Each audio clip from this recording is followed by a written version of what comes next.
Welcome to More Than a Few Words, a marketing conversation for business owners. This is your host, Lorraine Ball. And today we're going to talk about writing a book. Now, I think that's something now, mm, for many of you, that's something you've never considered, but it is a great way to build your business. And I have invited Kim Thompson Pin. bleh, and I've invited Kim Thompson Pinder to join me to talk about this subject. Funny thing about Kim, she did not write for 30 years after a teacher told her 7-year-old self that she wasn't any good at writing. But she came to a crosswords. bleh, but she came to a crossroads and chose not to let those painful words go. Since then, she has set words free. She has gone to author 5 books with 2 more on the way. And more importantly, she started RTI Publishing and has helped over 200 entrepreneurs become authors and authorities. She understands the power of words and cannot wait to share them with you on her Author to Authority podcast. Kim, welcome to the show.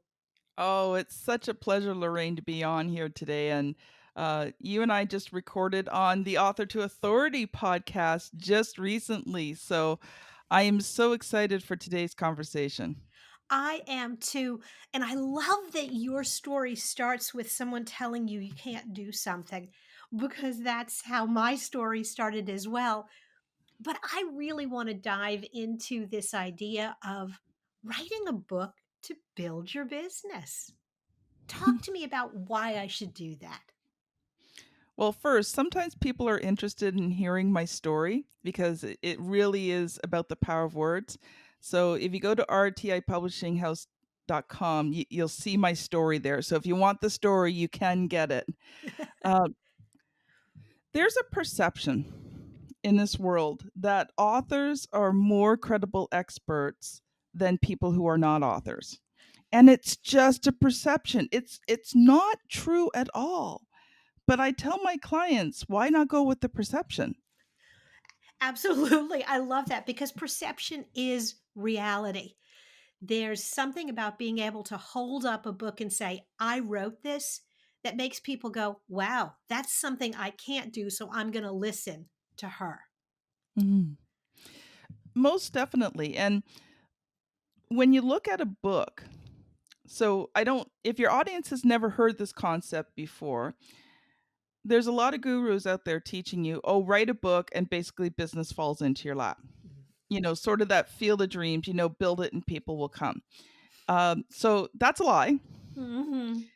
But your book becomes this incredible marketing, positioning, and credibility tool that you can use to generate leads and then convert them into paying clients and customers.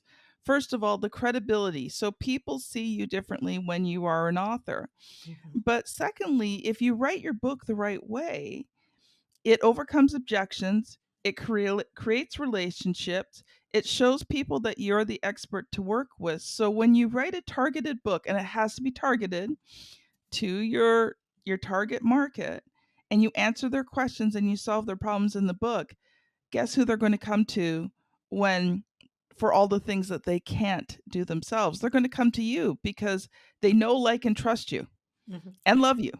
And love you. And that's so powerful, that idea that you can use the book on the front end to introduce yourself to an Mhm. audience. And you can use it on the back end once you get that audience as that extra credibility. But in the middle, you got to write the book. And I don't think of myself as an author. So, how do I get started? I think the most important thing is you've got to have a few key pieces in place, whether you write it yourself or whether you're getting somebody else to write it for you. You have to know your messaging. Yeah, well, first of all, you have to know your target market Like because you any can't write marketing. to everybody. You've got to write to somebody. Mhm. And I'm sure you've talked many times about that target market, so we won't go too much into that. But you have to know who your target market is. Secondly, you have to know what message do you want to share with them? How do you want to change their world? I'll if you can't see the video, but in my background, I've got books by my clients. One of the best ones is Selling from the Heart by Larry Levine. He wanted to change the sales profession from sleazy, simey salespeople to sales professionals, as he calls it, who give a rip about their clients. So you have to have that strong message and you have to have a story. Now, sometimes the story is the message. I have a couple of Mm. clients, women, Sherry Lewick, my skeletons have names, Nin Riffit, her, hashtag her rhythm. Both women came through extraordinary circumstances of abuse, homelessness. I mean, you name it, they've been through it.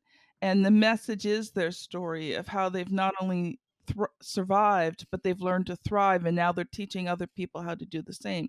So I think when you have those three in there, so you have a good, strong target market, you have a strong message that changes their lives, and you have a story to go along with it. Whether the story is more the message or the message supports the story, it can be either way. But Hmm. when you've got those three key elements in place, that gives you a foundation to write a book. Awesome. Okay. So I I know what my business is about. I know who my target audience is. I've got this foundation.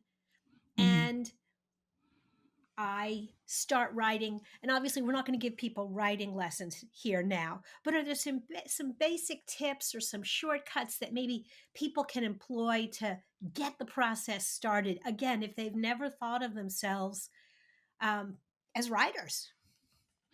So one of the things I do with my clients is that we figure out the big main theme, sort of the big main problem that the target market is facing, and then we kind of divide that into about 8 smaller problems. So usually, our books have a preface, which is like a hook.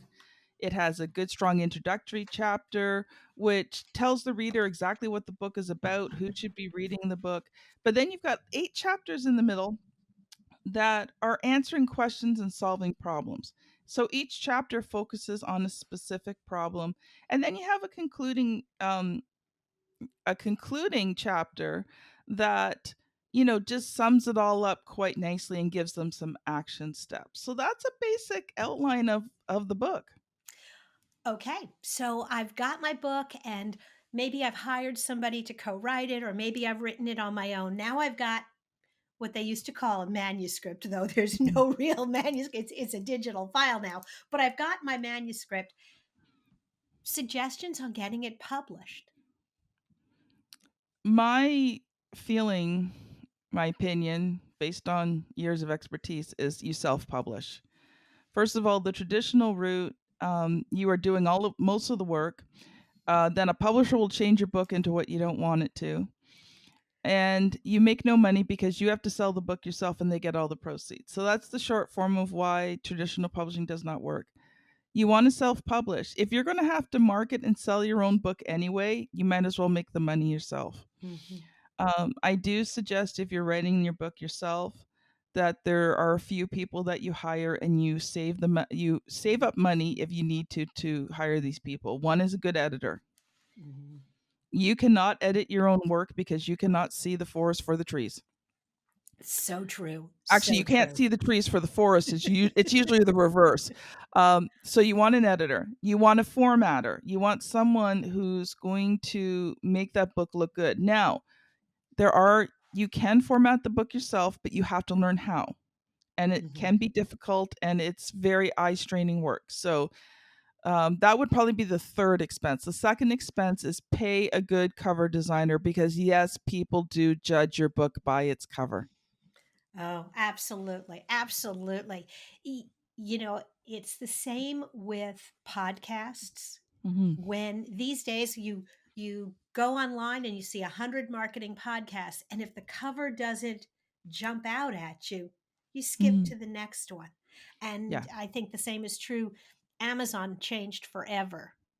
Books always needed good covers, but they used to need good spines because they were in bookstores. Yes. But now they need good covers because they're going to be displayed side by side by side in a digital world. Yes. I couldn't agree with you more, Lorraine. Awesome. Well, I think my audience needs to get out there and start writing. And we are going to link to author to authority podcast.com as well as your LinkedIn profile so people can learn more about you. Thank you so much for being a part of the show. Oh, Lorraine, it's a pleasure. And the podcast not only talks about writing books, but it talks about how you use the books as well. So that's the main resource. And then if you want to DM me and just ask me a question about book writing, contact me on LinkedIn, Word Ninja Kim, and I will tell me. Contact me on LinkedIn, Word Ninja Kim, and tell me that you heard me on Lorraine's podcast, and I will gladly answer your question. Terrific. Kim, thanks again for being a part of the show. You're so welcome, Lorraine. And I look forward to your episode airing on my podcast as well. Me too. Cool. Awesome. And I'll do the outro later.